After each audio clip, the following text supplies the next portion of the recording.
Yeah, and I think so. As we're talking about going forward, I think it's important for the people to know where we are now. Hmm. And so, Steve, can you just give an outline of where the school is now, how many classrooms, teachers, students, and that we have? And Presently, we have about 270 kids. I say about because this is still a rural area where attendance is determined by a lot of factors, rain, everything. But about 270 kids we have in the school. We have got one classroom block with 5 classes and another block with uh, 4 rooms, one being used as a staff room. Uh, from the sound of it, looks much, but on ground is not much.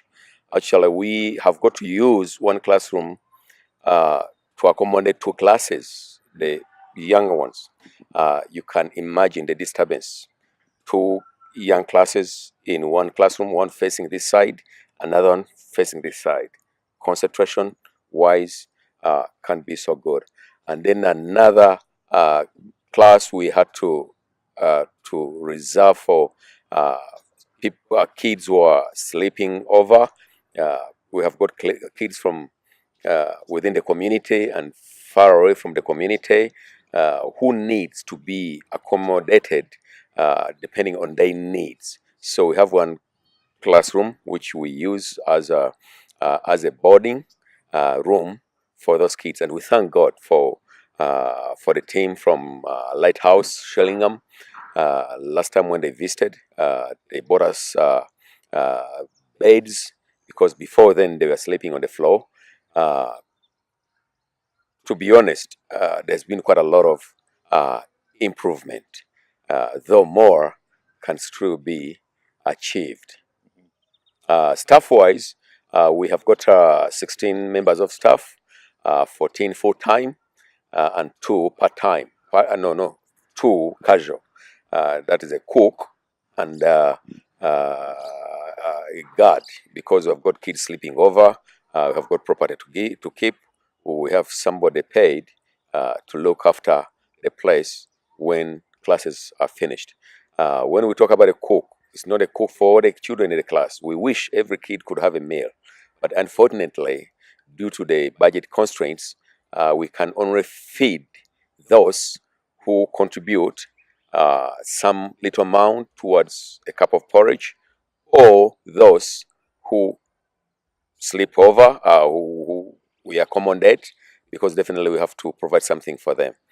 But ideally, every kid should be in position to have a meal, because keeping a kid from morning to evening on an empty stomach and sometimes going back home with no chance of having a meal, that is a challenge as well. thank you. And just to sort of explain to people when we talk about classrooms, and Zora mentioned one classroom has 2 classes. I remember back when I last went into a classroom in England, is one of our normal classes would be the size of 2 of your classrooms, probably for less children. Yeah, that's true. Yeah. Yeah. So just for those who are watching this video, that you just understand that when we talk about sizes of things, they are not as to the UK standard of things, Yeah, but that's true. the vision that Ian and I have, along with what Steve says, is that we should be able to take what we see in England, not replicate it, Yeah. but assimilate the good of what we have Yeah. into what is feasible and practical here in Uganda. I think you'd That's agree true. with that, Yeah, Ian? Yeah, yeah, sure. yeah, Yeah. absolutely. That's Yeah, very Yeah. true. yeah. Yeah. And you know, we don't want to come over here and stamp the European mark on it. We want to come and work alongside you, Yeah. work out what the syllabus requirements are, what the teacher requirements are, what the parent requirements are, and obviously what the pupil requirements are, and try to facilitate those. What we've come along to do is enable you to raise the profile of the school, raise the finances of the school to enable that to happen. You know, so it's an enabling situation, but also strategically planning the next 5-10 years and enabling it to happen in a succinct way. Yeah. I think now is probably the time where we can try to enlighten our viewers of where we see the school is going to grow to, what other things we feel the need to be added to that in this 10-year program. Mm-hmm. I mean, at the moment we have a school, it works. To make it financially sustainable, we need to increase the current children from 250 to something 600, 700 children. So that's going to take a lot more accommodation. So, could you just quickly outline some of the things that you see and have sort of already draft planned to cope with that? I mean, firstly, we need to establish how much land we've got. Once we've done that, we need to then assess whether we need further land acquisition around the site.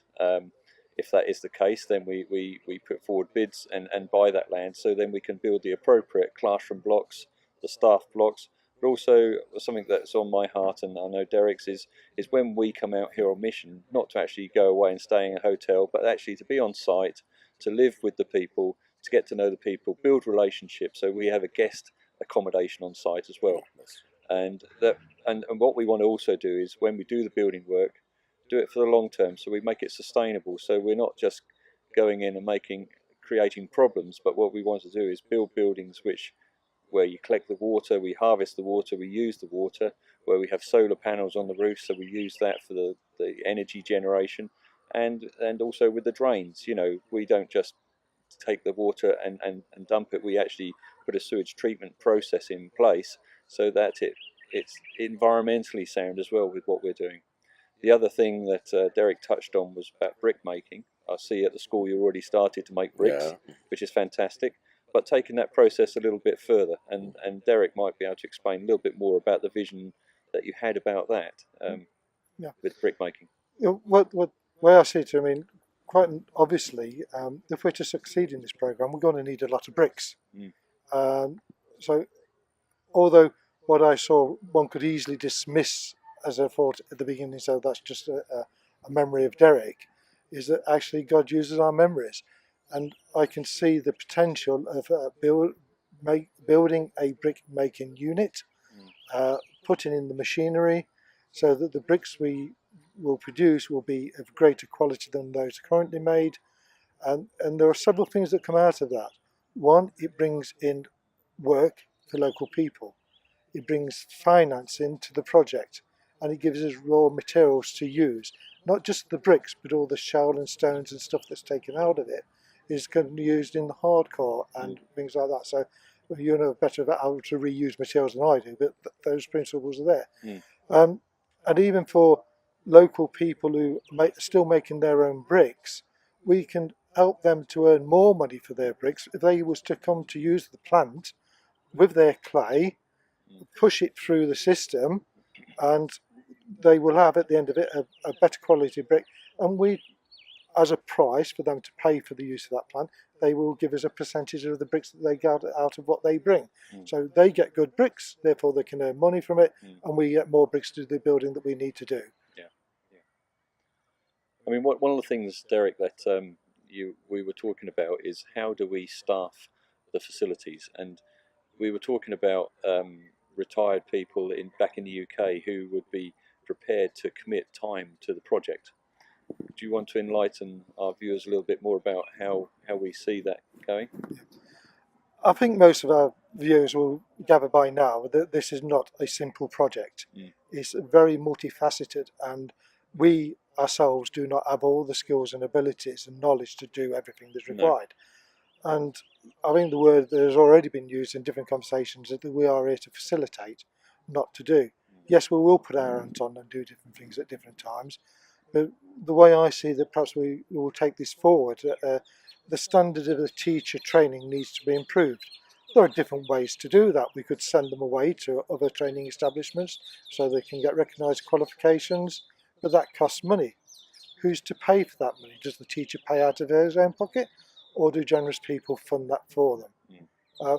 Or alternatively, we could look at people who are retired, but not necessarily retired, but people who could give up their holiday in the summer to come out here and help improve the standard of teaching in the classrooms, and at the same time have one-to-ones with the teachers to bring them into a greater understanding of some of the management and teaching principles that are used in the UK. And there are many people who are retired, and they are looking for things to do in their time. Mm-hmm. And it may be that some of them say, yeah, I can commit to a term in 1 year to come out here and work alongside the teachers in the classroom and give them extra support and encouragement in the evening or at different times. And there are many ways that can be done. They could pay for themselves if they have means to do that. They could get people to fund them, so they come out there either self-funded or supported by other people, and so then that's covers that way. But there may be somebody or people with very specialist skills that we need at the time, that we might feel that we ought to pay for that skill to be used. So again, that's where we're looking to the wider audience of how can you help us to make that happen.